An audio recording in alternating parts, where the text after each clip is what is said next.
I, I am going to call the Equitable Housing Strategies Subcommittee meeting to order. And I will do roll call. Lori Mazurbo, Present. Kenny Wong, I'm here.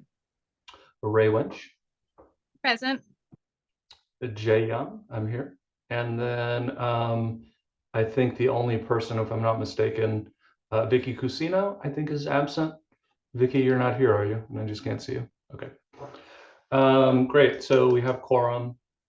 And with that, I will read our little statement. The Equitable Housing Strategies Subcommittee meeting has now commenced. It is May 23rd at 1 p.m. This meeting is being held virtually. For those who are participating remotely, we ask that you mute yourselves until called upon to speak to avoid feedback and background noise.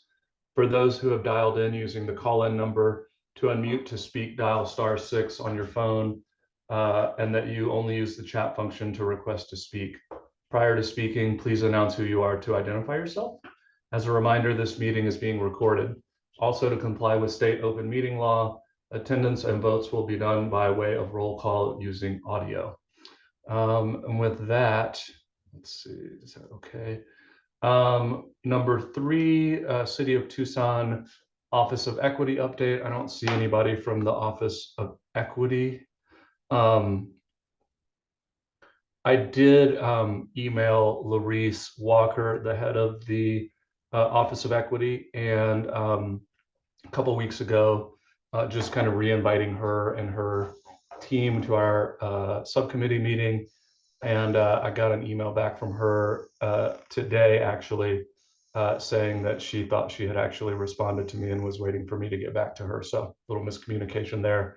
But she did want to meet with me to kind of discuss what to do going forward. So hope to have something on the calendar with her and get them re-involved, because obviously I think a lot of the things we're talking about they're doing over there, and we really need to make a stronger connection if at all possible.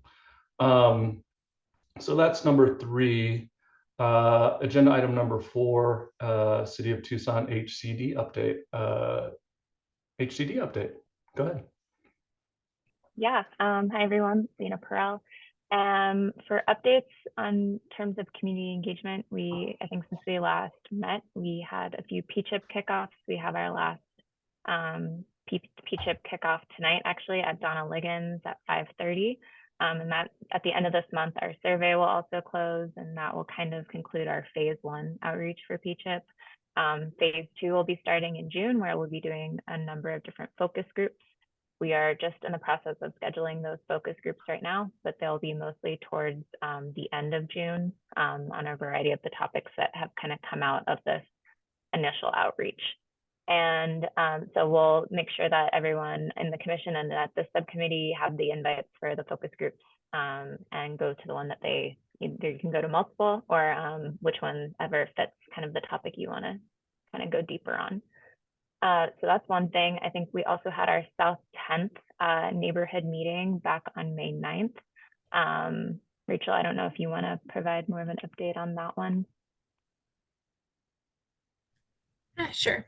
Happy to provide an update. Yeah, HCD staff, so Ann Janeka, Allison Miller, and Sarah Megason provided a very broad overview of like our HAS plan and how it aligns with the South 10th project, further creating housing on that site. And then after we gave presentations during the meeting, we opened up the courtyard to have people come out and write down any concerns that they may have on like boards, and provided more information out in the courtyard just on broader housing topics or types of housing.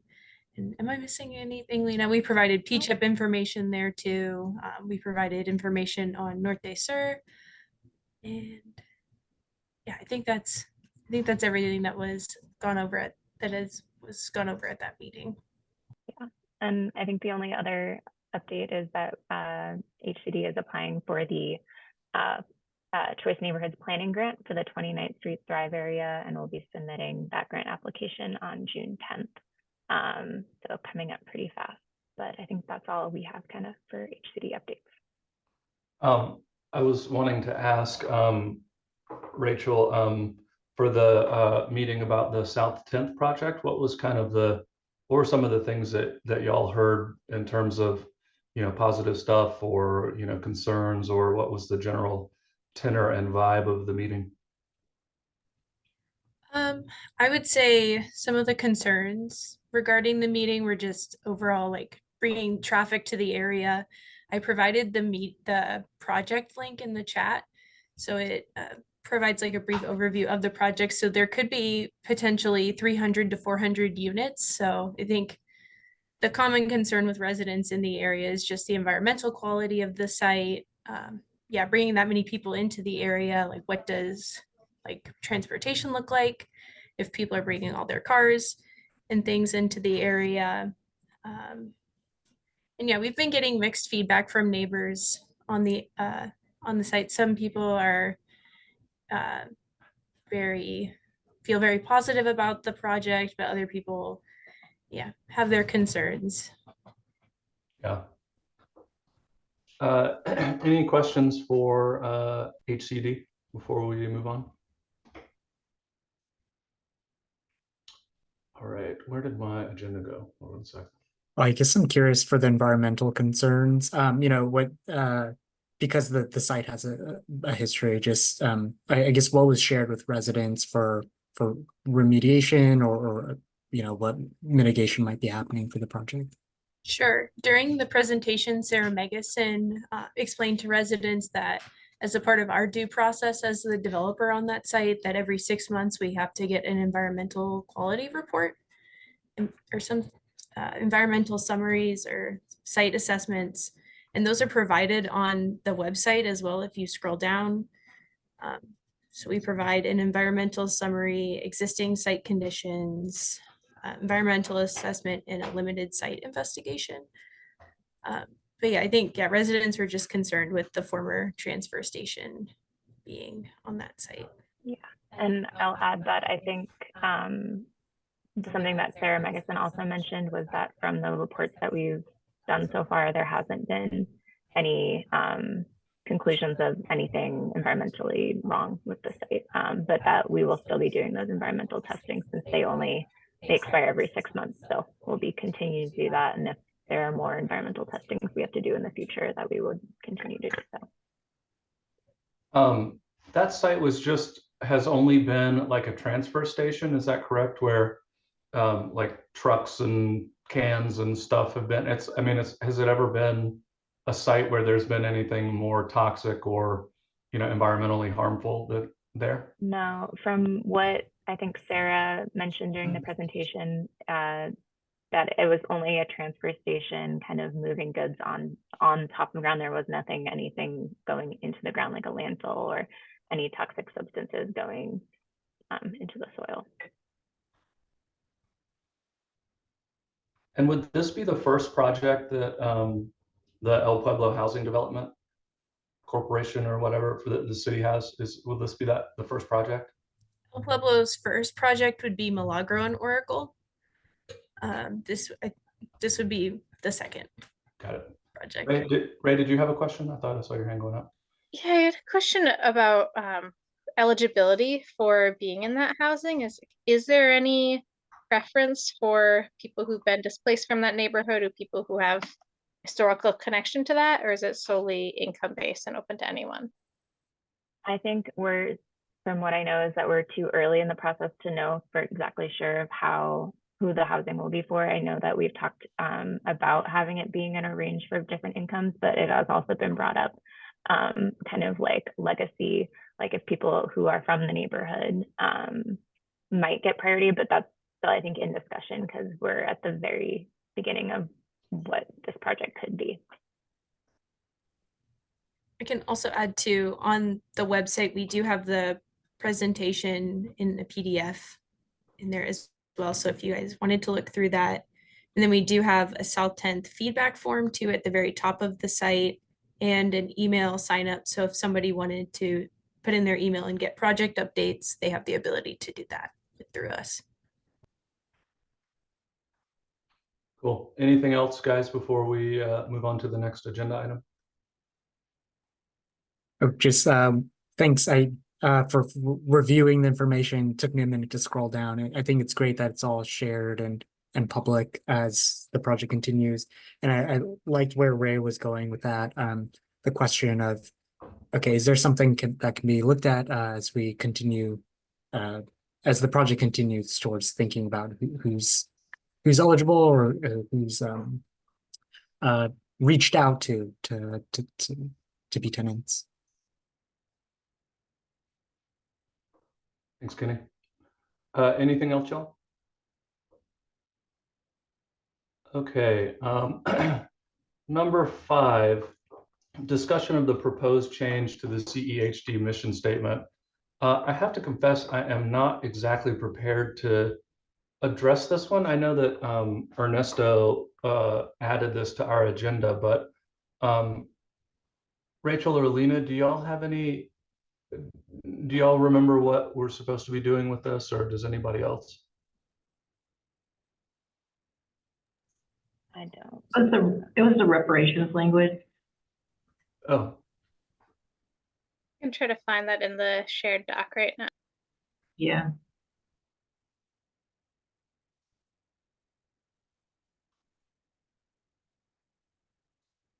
oh, like the shared doc that we were working on that had the, I don't know.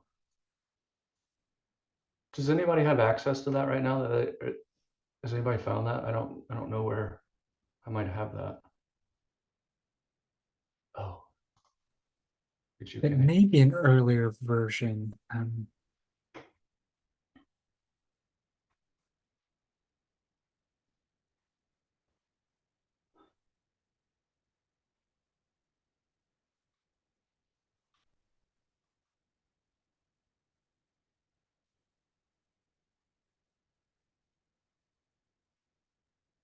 Okay.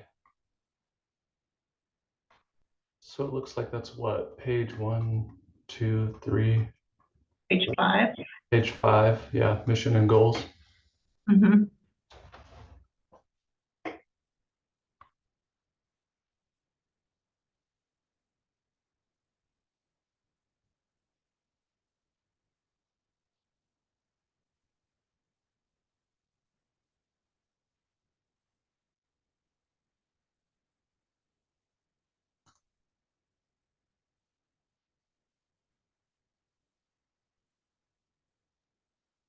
I think the discussion started with 2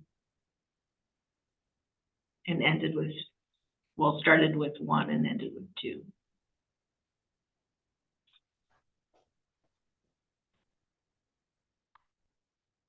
Right.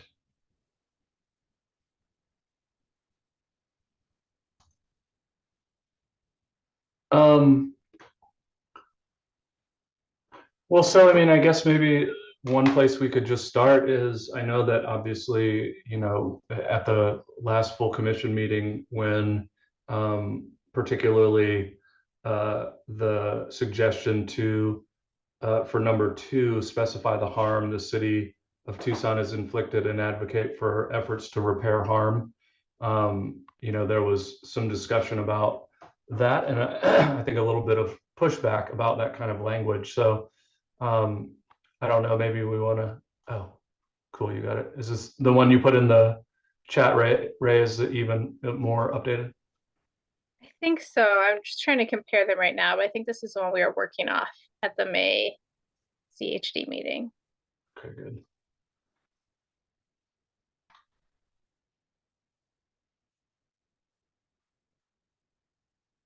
Got it.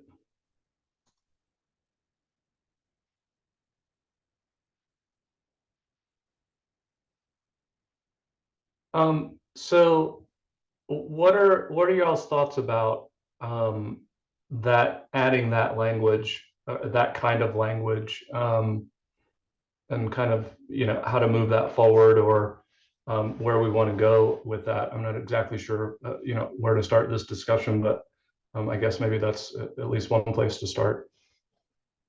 I mean, I'll just say I do think that, you know, after Ray brought that up in the meeting and thinking about it a little bit more and talking about it with some folks, I do think that, you know, the idea of identifying and repairing past harm is important, because those are some of the main reasons that there are inequities in our community.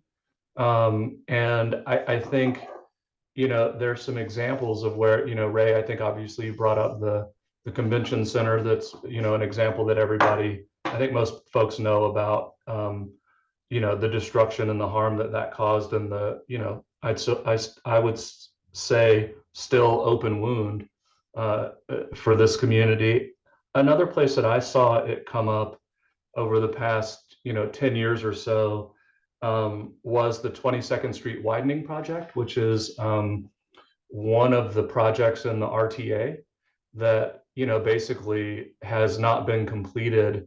And one of the things that happened is when the public meetings started, there was a ton of pushback, and people in the area really were kind of like with the 10th Avenue site, really demanding more information about the environmental impacts and concerns about widening the road and the impacts that would have. And I think the reason I bring that up is because I think that there was a lot of distrust that people had because of past harms, and the fact that those past harms hadn't been fully acknowledged and repaired, I think really hindered the ability of that project to come to fruition. And it's still not been completed after, you know, what, 90-something% of the other RTA projects have been complete. So I do think it's an important piece of the puzzle, but I also think that it ruffles feathers. I think it's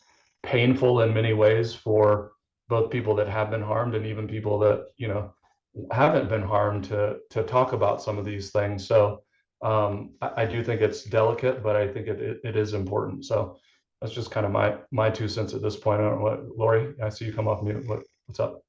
Yeah, I agree with you. And I don't know that this was an issue, but it occurred to me based on the folks that were against using the stronger language.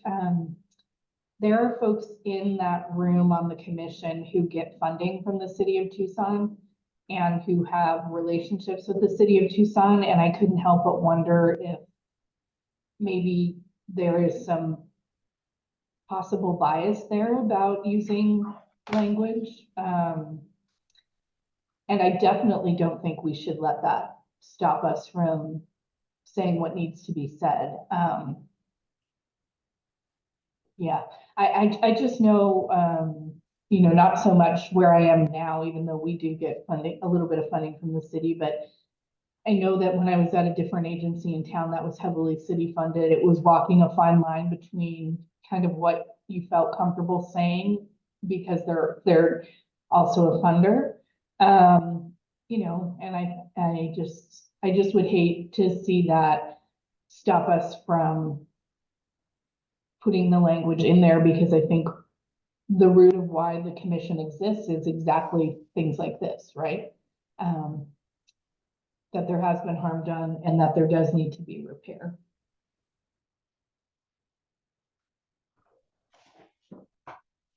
Thanks, Lori. Other thoughts?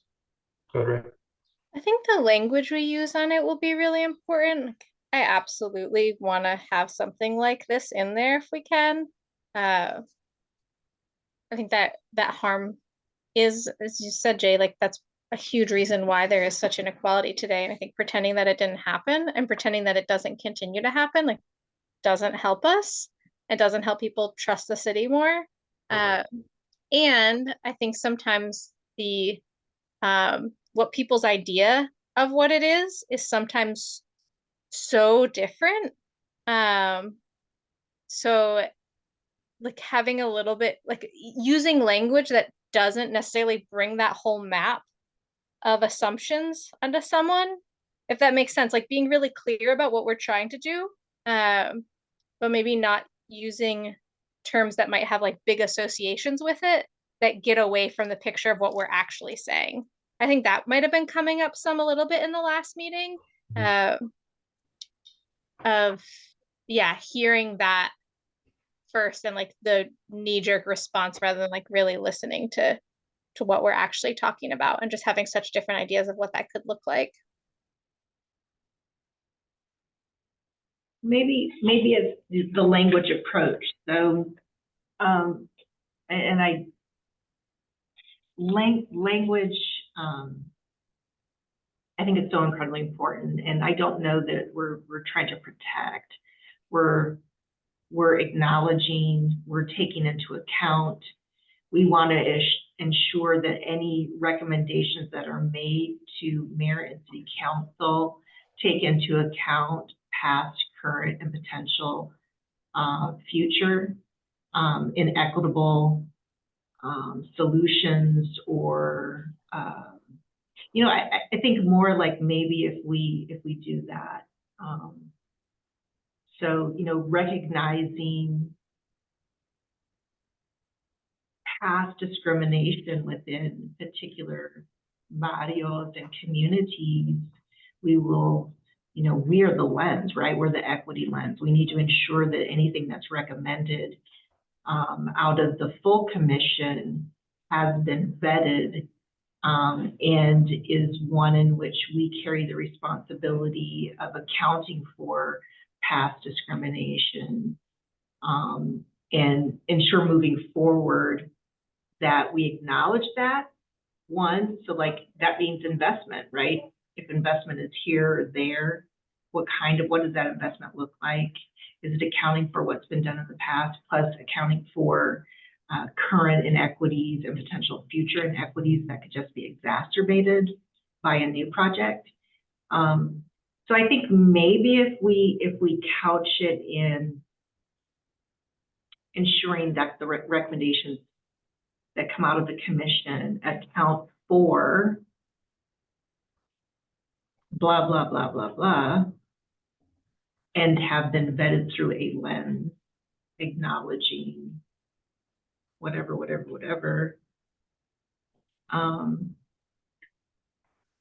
But it's really, I mean, really the only, because we're an advisory commission, really our weight is in what we recommend or don't recommend, right? Our silence and our advocacy. And I really just think that we're the gatekeepers on ensuring that vetting, ensuring that anything has gone through that equity lens. Yeah, I think that makes sense. And what y'all are saying, some things that it brings up for me is that, you know, I think somebody brought up in the full commission meeting that, you know, it was kind of a backward looking thing, and that we should be future focused. And I get that, but at the same time, I think why it's important to recognize what has happened in the past is that it, like you're saying, Tisha, it's like the things that we do in the future, it sets the stage that says we do need to be aware, because in the past the harms have happened and they may again happen in the future if we're not you know, intentional or, you know, surfacing these things. So I do think it is actually, while I understand the idea of it kind of be looking backwards, I think it really is setting the stage for the future. I also thought that, you know, the comments from Jason Thorpe about, you know, he was kind of put on the spot to speak for the city, but, you know, he was kind of like, you know, this is where our heads are at too. You know, it's not going to hurt our feelings at all. And, you know, we're kind of happy to move in this direction as well. So it seemed like if we're able to set the stage, that at least the current city staff would be amenable to it. And then I think the last thing I'll say is I think that it also, you know, again, just kind of from what y'all are saying, I think it really does set the table for what we've been talking about for a long time. And I think part of what we'll get into today, which is, you know, measuring equity, right? It's like, you know, the reason to measure equity is because there have been these past harms, and the measuring equity gives us a tool to see if the things that are going to happen in the future and do happen in the future, are improving or worsening equity. So I do think that it ties together this measuring equity piece that, we've been talking about for quite a long time. So any more thoughts? I'm happy to keep this conversation going, but I also want to just ask if we want to do any wordsmithing today. I don't exactly know what we need to. Go ahead, Tisha. Yeah, I think the more and more we kind of think through this and talk through this, I think maybe an acknowledgement statement, right? An acknowledgement statement, and then what we will take into account before recommendations are made. What does that? What does that sound like? So it sounds like in recognizing that various communities, and we can list it out, what communities have been impacted by past economic development initiatives. We know that it includes La Calle. We know that it includes 80 acres of primarily Hispanic families, Black families, Chinese families. Just that acknowledgement that there was a displacement and a disinvestment. And then given this historical background that we acknowledge, any recommendation that's made to mayor and city council, the following will be considered. And then it's like, will it cause rapid change and displacement of historically displaced communities that we've listed, right? Will it address a past harm? And so maybe it's flipping it. Maybe it's not repairing. Maybe it's acknowledging and will it exacerbate something that had already transpired? Layer on inequity, or will it account for and repair past harm? So it's not, I think people may have interpreted this as a litmus test and a calling out, or I think it's an acknowledgement, right? It's like we can't create equitable solutions or targeted universal solutions without knowing where we come from and how we've gotten to this point.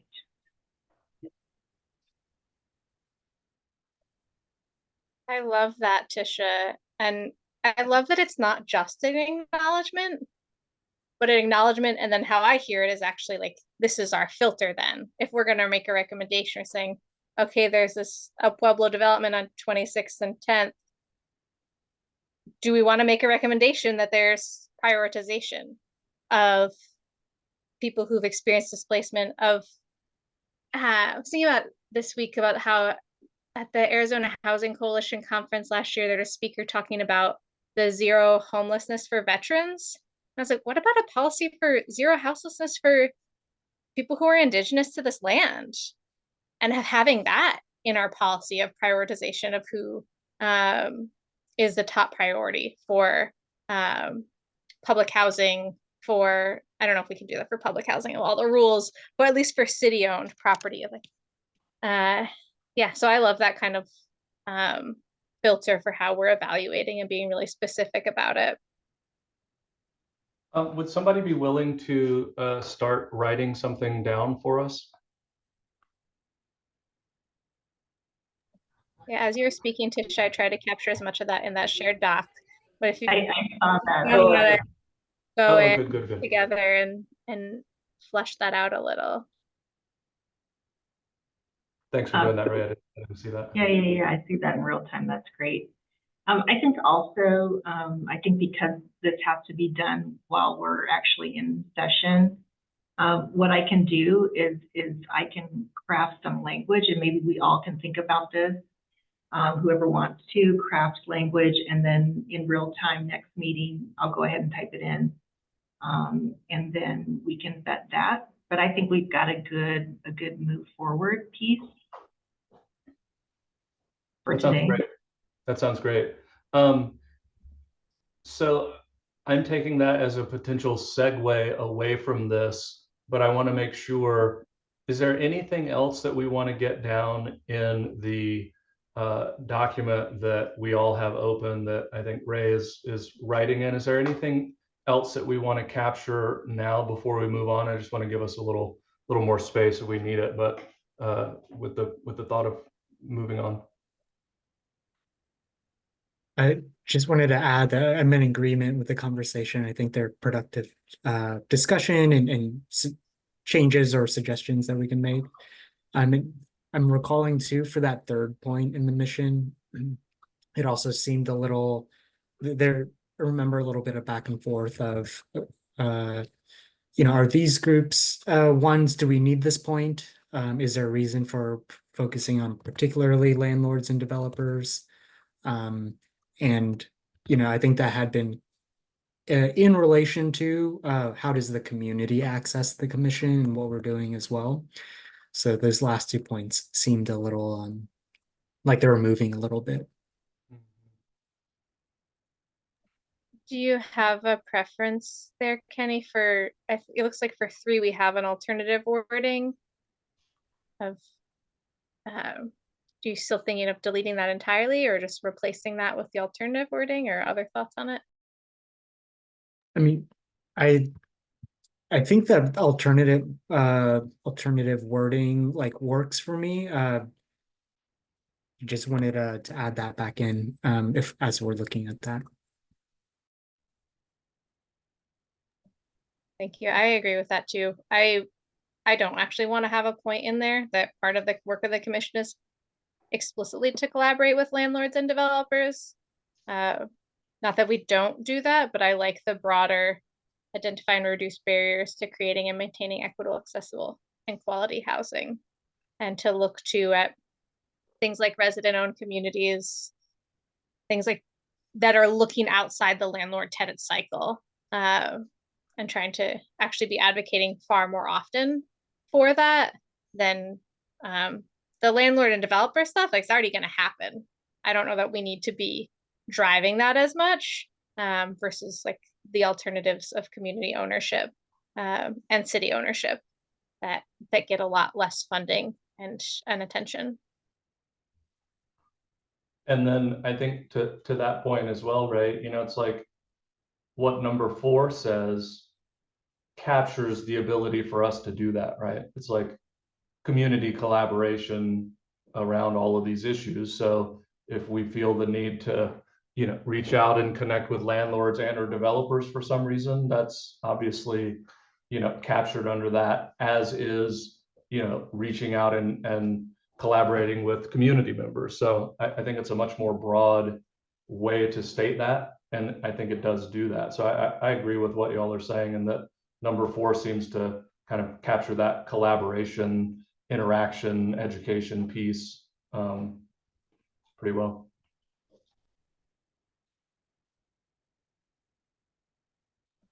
Reading number 3 again, and just remembering that we're a commission and we're not actually reducing barriers, I don't think, as an organization. I'm wondering about combining 3 and 4.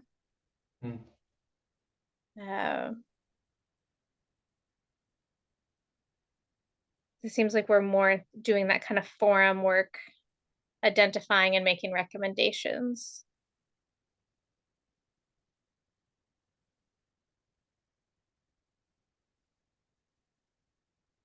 How would the 2 get combined? What was that? How do I see it combining? Yeah. I would maybe make the alternative wording of number 3 as a second sentence, and rather than or adding and make recommendations about reducing barriers. I would change it to like the verb being reduce barriers to make recommendations. Yeah, definitely. Yeah, We did talk about this a little bit in person too. I think that opening paragraph is sort of our disclaimer of these are the focus areas as a way of like cleaning up some of the language. So it gets framed with the advisory nature of what we're doing. So I wonder if that helps with some of the language.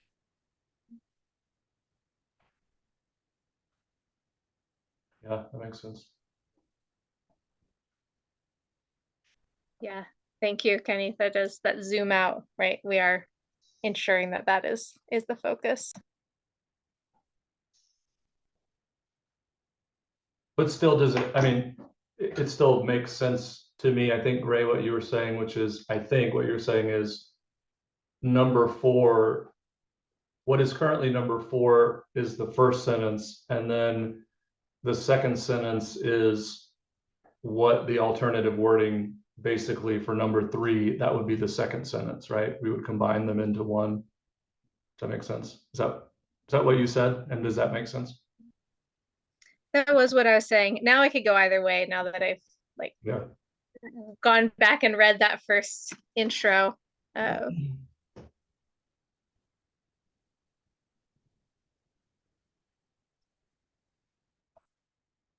guess my question then would be, do we get anything else or additional by combining 3 and 4 at this point? Or if we use the alternative wording for 3 and just keep 4, basically, does that work okay?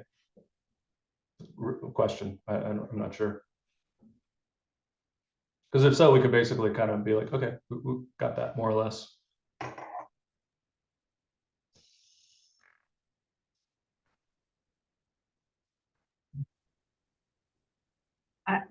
I think though, like, if I might be mistaking what Kenny said, but number 3 is just a more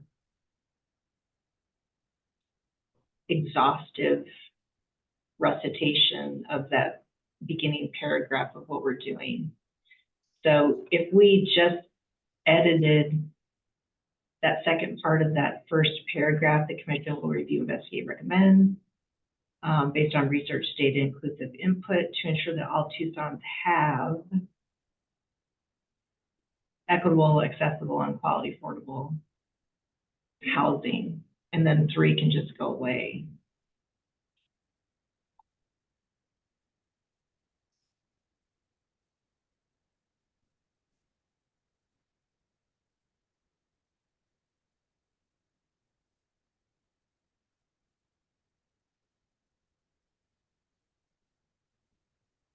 We could also set in quality and affordable housing. So equitable, accessible,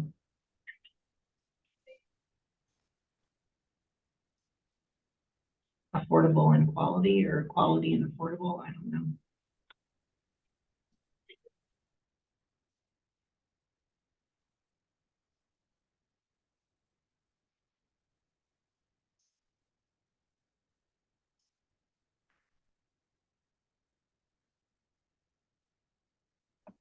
I like that.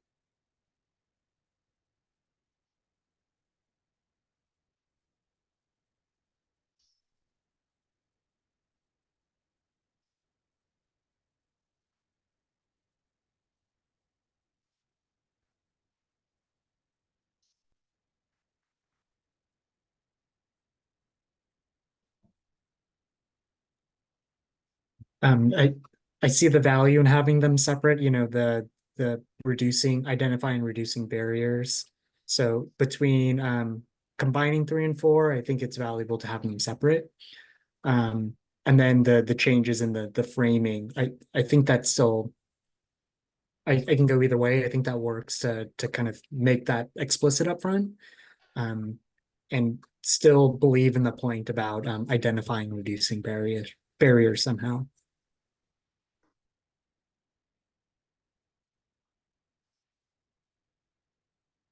Cool. So we did a little editing in that kind of first paragraph. And then are we basically more or less saying keep 3 and keep 4, kind of more or less as they are? Okay. Is there anything else that we want to do as far as wordsmithing, or are we good with this, with the mission statement to move on?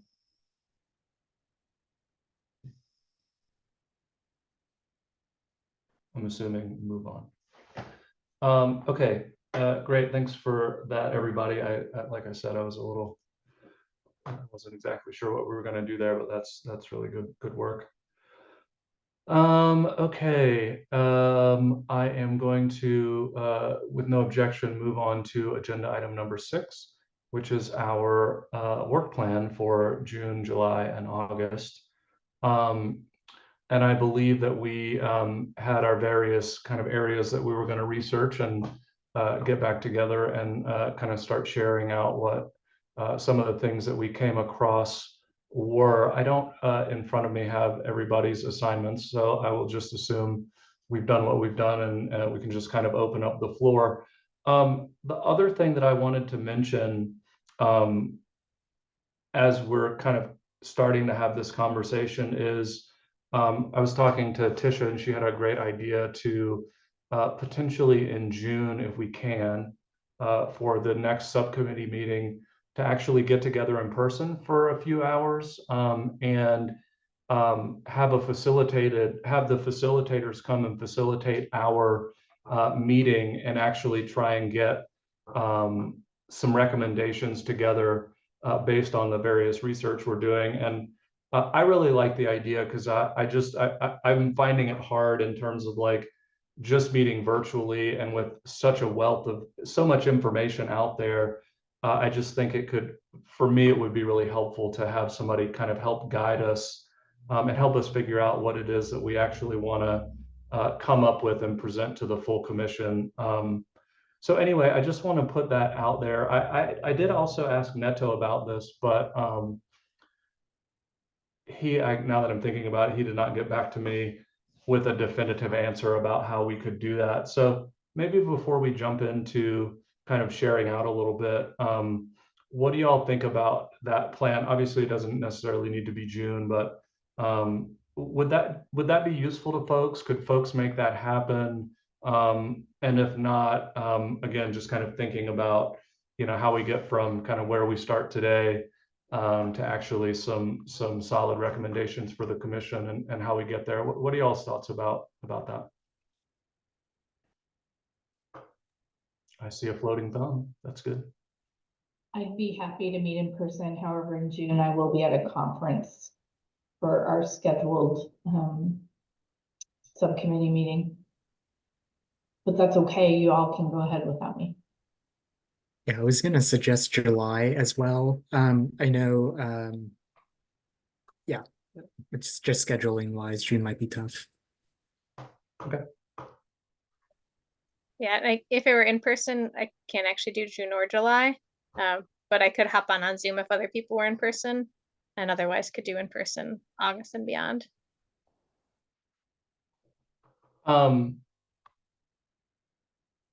What I mean, based on that, I kind of think maybe August. I mean, it gives us more time to research, and I mean, it might be worth also just out of a show of hands, or just, who will be available for our meeting in June? Do y'all know? I'm just wondering, like, are we even going to have quorum? Because we could take June off. We kind of know what we're trying to do in terms of putting together some recommendations for the full commission, and we could just kind of continue to do that on our own. Let's see, our next meeting would be when? June what? 27th. Look right. Today's May 23rd, so it would be what? So we must be what, the fourth Thursday? That Yeah. would be June 27th. June 27th. Oh yeah, I see it's on the calendar. Who will not be available for that meeting?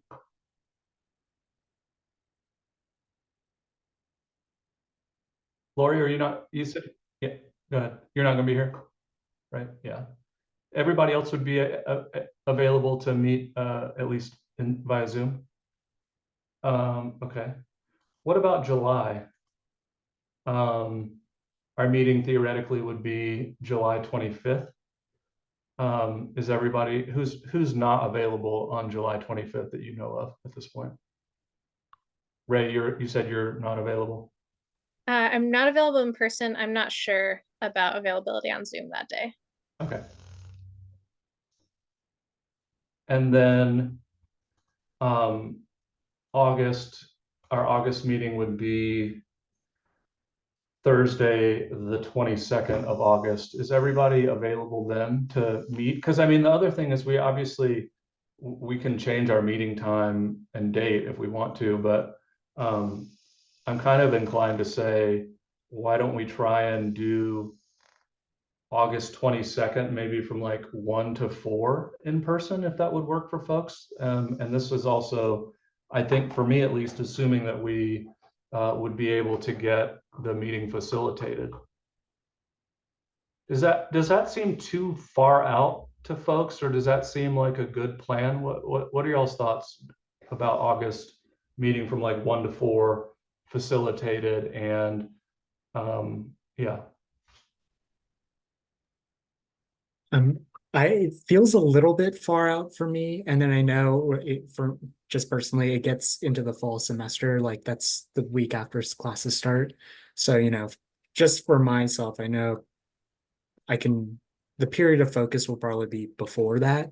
And so if we're going to workshop things, I would lean more towards July.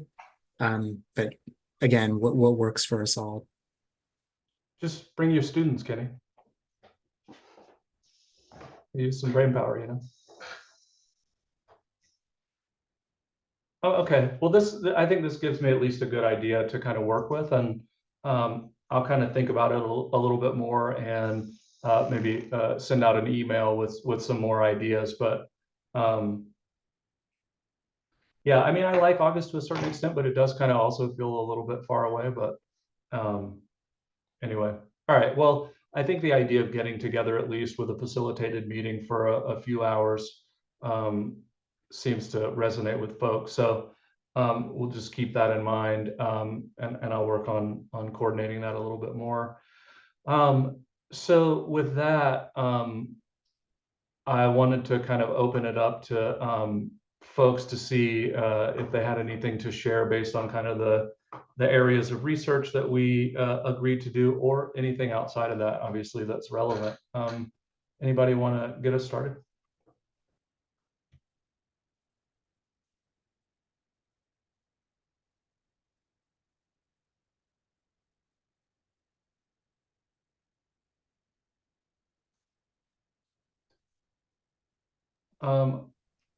I will go ahead and get us started.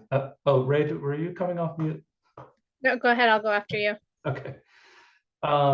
So I guess I'm gonna share my screen just to see. Oh, host is disabled. Can I share my screen? Yeah, I can get you access, Jay. Okay. There we go. What do I want to share? So it's not really that exciting, but I listed, I might have emailed this out to y'all in the past, but I put together some links to various projects and reports and whatnot that are assessing and measuring equity. I know that, I've been beating the drum about this as we have as a subcommittee, and it's not too hard to find a bunch of examples, and I got some stuff pulled up as well, some other stuff just to show you. There are a lot of reports like this, about the role that segregation has played in this, and then this is basically about kind of St. Louis has measured equity, and then they also have recommendations about how to dismantle segregation and how that impacts improving equity and whatnot. So that's just St. Louis. There are other examples. I really like the work that King County does and that Seattle does. I just think to me, they seem to be like the most sophisticated and I'd say robust measuring of equity that I know of. But again, Dallas has done it, New York City has done it. And I think if there's anything that I take away from this, it's, again, kind of what I feel like we've recommended before, but just hasn't gotten traction, which is, there are many ways to measure equity. There are a lot of good examples. I know that, you know, the folks over in the equity office here in Tucson are doing some of that work as well. So, you know, I think a pretty clear recommendation is that, you know, we recommend that the city of Tucson, you know, I don't know how specific we get, but that, you know, the city starts to measure equity and use examples that, you know, we can provide them or whatever. And I think, you know, obviously a key piece of the puzzle, hopefully, that maybe we can deal with next meeting is having the Office of Equity, you know, actually come to our meeting and give us an update about where they are. But I mean, this just seems to me to be, you know, a clear recommendation for the full commission. And, you know, I just really am hopeful that this time around it will get more traction. So, you know, I guess, you know, when I was thinking about how I would bring this to the subcommittee today, you know, it's complex and complicated. And so, you know, I don't think it warrants, like, you know, getting into depth about the various ways that communities have done it. It's just more to know that it has been done. And there's nothing, I think, you know, keeping the city of Tucson from doing this, and that we should really be pushing this forward. So I'll stop there and ask, you know, see if anybody's got any thoughts or questions, or, you know, also who would like to, who has anything else that they would like to share to discuss today.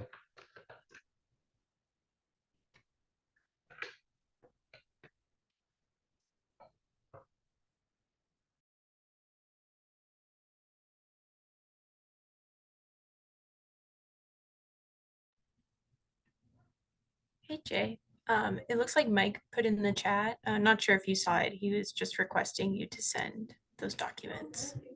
What would be the best way to do that? Does it need to go through y'all, or can I just email it out, or what? Yeah, I was thinking, can you send it to just CEHD and then to our, you know, subcommittee, and then it gets routed to us? Because that way it'll be, I don't want to violate any public public info rules. Yeah. Who should I email that to, Rachel?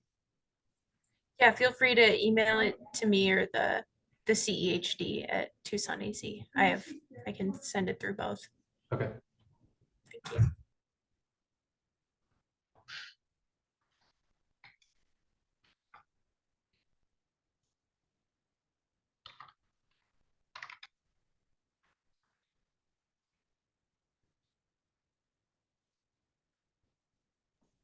I dropped a couple articles in there too. What I was trying to focus on was of ways that cities have been looking to identify and address harm. Thank you, Jay, for sending this first one to me, this policy link, one that had a really good framing around some of the ways that different cities across the country are doing this, including looks like Portland had an area where they were focusing on historic residents who've been displaced getting priority for new housing development that was happening in that neighborhood. And then there's a Next City article with some examples of how different cities are experimenting with exactly what we were talking about in point number 3 of the mission. And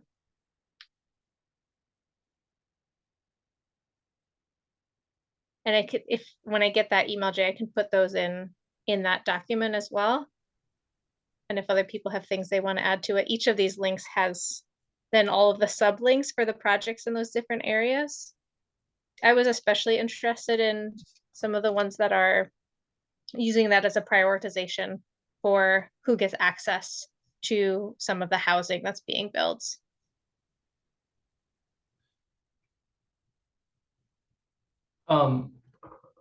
Ray, when you were looking through some of the stuff that you were looking through, I don't know if you got this exactly, but, you know, were there any takeaways that you had about the cities that were addressing harm, past harm, and repairing harm, like what they did to get from like where we are as a city to that place? Was there like a lot of public engagement and public input? Was it a committee that, do you have any sense of like, you know, how they got from, you know, here to there?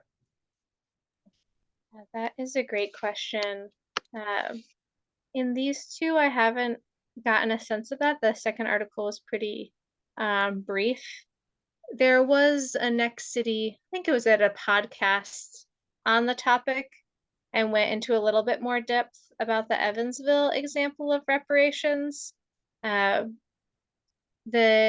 thing that stood out to me in what I remember of it, I didn't get a ton about the process of, but of how in some ways it was so symbolic too, of that it's such a small amount of funding versus some of the harm. Like they're really not talking about restitution, but of that direct acknowledgement and of yeah, of it largely being an acknowledgement, um, even though the word reparations is sometimes being used, and that there were a lot of obstacles in terms of having to prove the direct connection to the harm.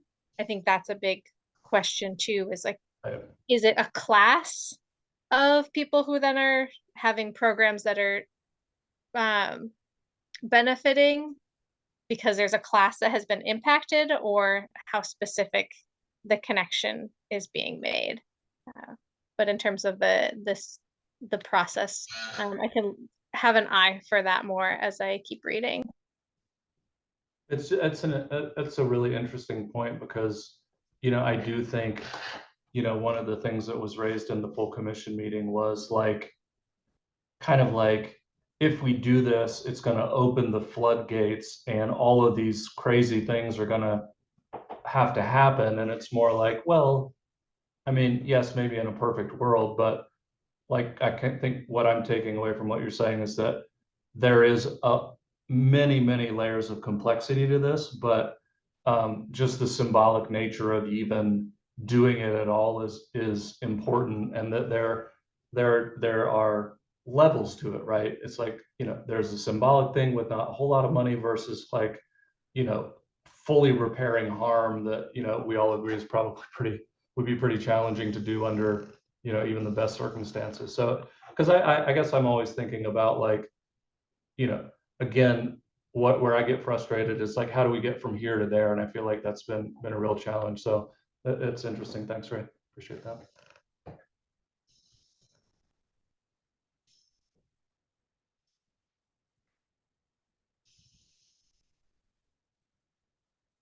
Anybody else have anything that they would like to share in terms of things that they came across between last meeting and this meeting in terms of equitable strategies and things to discuss?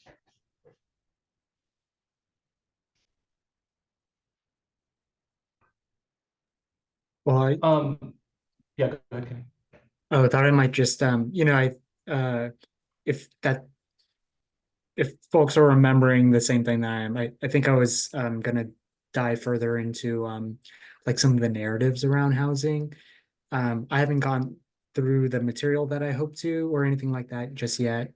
But just wanted to raise it again since we were talking about the language from the mission statement, about repair, reparations, and I think what I'm interested in getting further into is, how the commission can help shape some of those the narratives that we have around housing. It's very much tied to upward mobility, how our community sees itself in relation to, other cities or other states nearby. And I just think it's an interesting area to kind of unpack and get further into. That, yeah, just jogging my own memory and for us here that to think about those narratives, and I think that shows up in what you had just linked us to as well, Ray. Yeah, that narrative is so interesting. I just read an article this morning, I think it was in the Arizona Republic, about how costly it is now to build housing, particularly in the Phoenix area, and kind of that, like, we're bumping up against the limits of, being able to build single family homes that, average folks can afford, and that really is bumping up against this narrative of like, Arizona as this place where, you know, everybody can own a single family home that's affordable, you know, low cost of living, and, you know, how that narrative is no longer matching up with reality, or, you know, very soon is not going to match up with reality. So yeah, that narrative piece is really interesting about, you know, how we think about and talk about housing. So certainly appreciate that. Anything else to share, y'all? I guess the other thing I would pose is, obviously, you know, jump in, but you know, thinking again about where we go as a subcommittee, and having a facilitated conversation to really try and get, you know, pen to paper in terms of getting some recommendations to the full commission. Please share anything else that you would like to share today, but also what are y'all's thoughts about, you know, for our next couple of meetings leading up to hopefully a facilitated meeting, what's the best use of our time? Again, thinking about how to get from where we are today with some ideas about some, you know, general potential recommendations. How do we get from here, where we are today, to, you know, having a facilitated conversation and actually capturing some recommendations? What can we do together? What can we do between the meetings to get from here to there? You know, obviously we talked about doing some research and bringing stuff together. I'm just, what are some other ways that we could get from here to there that would help us, you know, during our meeting time?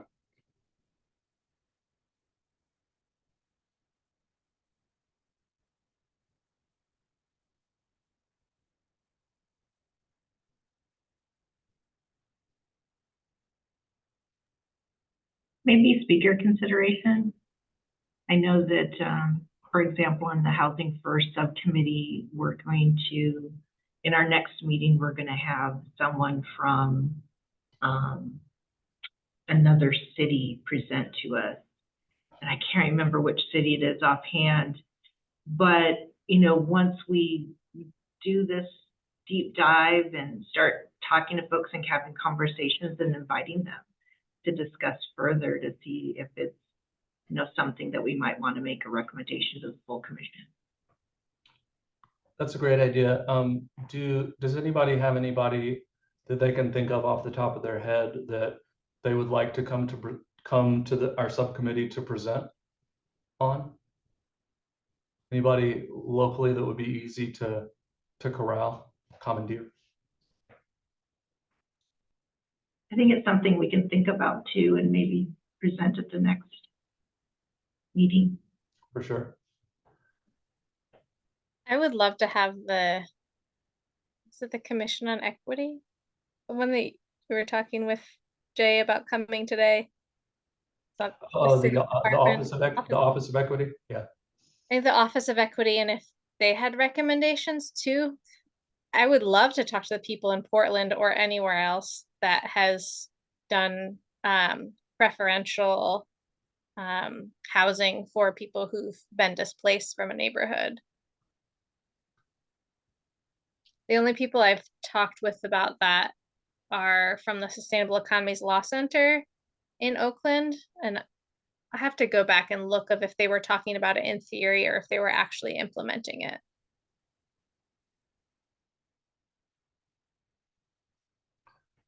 I mean, I know that we have had this presentation a few times and it might be a little redundant at this point, but I also wonder if it wouldn't be a good idea to ask Bonnie Bazata and or Keith Bentley to come and talk to us again about the Prosperity Initiative, and to think more deeply about, you know, the housing equity piece of that. I know we could probably get them to come. Would y'all find that useful, or have we kind of worn that out in terms of, you know, hearing their presentations?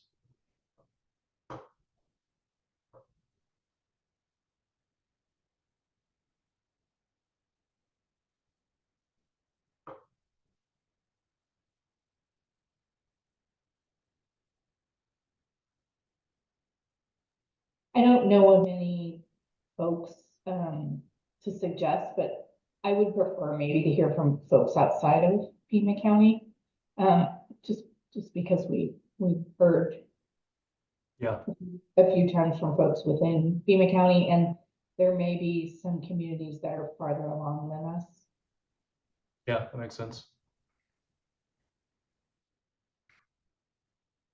All right, so we've got a few ideas, and then again, Tisha, as you mentioned, we can, think and bring some ideas to our next meeting as well, for folks that we'd like to have come talk to us. I would love to, if it would be possible to get somebody from, Seattle or King County to talk about, their kind of process for, indicators to measure equity and kind of what that looks like.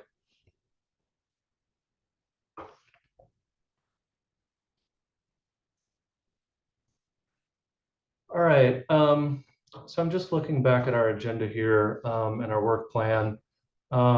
So share new learnings and resources, highlights, connections to our list of themes, identify pressing housing equity issues. What are the major inequities in housing in Tucson and Arizona? I still think that's actually, something that could be more clear also. That's, part of measuring equity is, do we have the information that shows us what the major housing inequities are in Tucson? Is that, are those things like buried in the HAS plan or some of the other, plans and reports and whatnot? Anyway, also identify solutions, what's working in Tucson and Arizona, examples of equitable housing policies and strategies, prosperity initiative, and identify top priorities. And again, I think, the idea of the facilitated conversation will be to, help us identify the top priorities and create recommendations from that, and then obviously develop our recommendations. Is there anything else, any other thoughts, anything else that folks would like to share under our agenda item number 6, our work plan?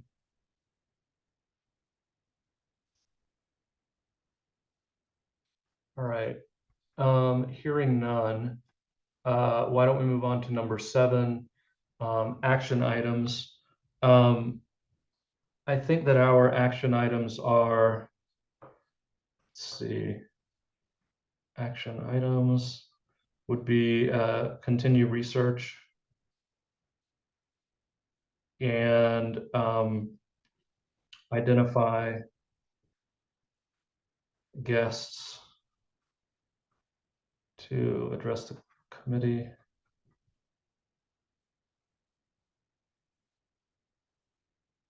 What other action items did we have today? Does anybody remember things that came up? I think if we wanted a workshop, that second point for the mission statement, proposing some language to build from. Say again, Kenny? Oh, that second point on the mission statement about like the reparation, repairing harm. If folks wanted a proposed language to build from. Right. Proposed language for mission statement.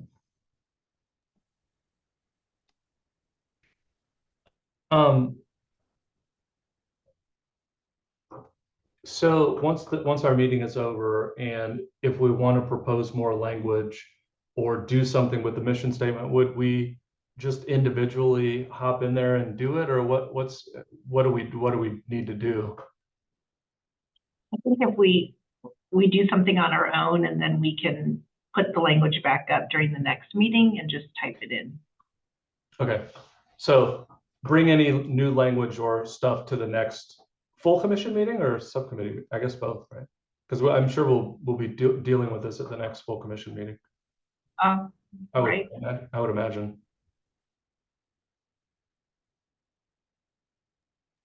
I think it would be at the next full commission. And Jay, if you can keep us in the loop with the Office of Equity too, I'd love to have a conversation with them before we do a in-person longer meeting. For sure. That could be a really good thing to be doing together. Yep.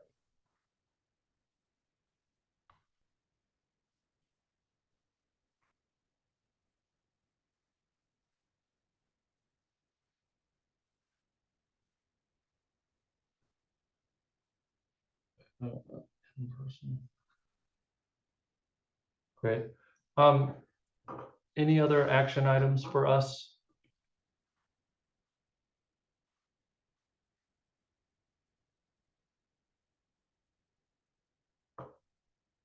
All right, hearing none at this point, I will move on to number 8, action items for CEHD. I don't know why that's particularly different, but are there any action items specifically for CEHD that we need to elevate? Kind of feel like we got it. I don't know that there's anything else unless somebody's got something.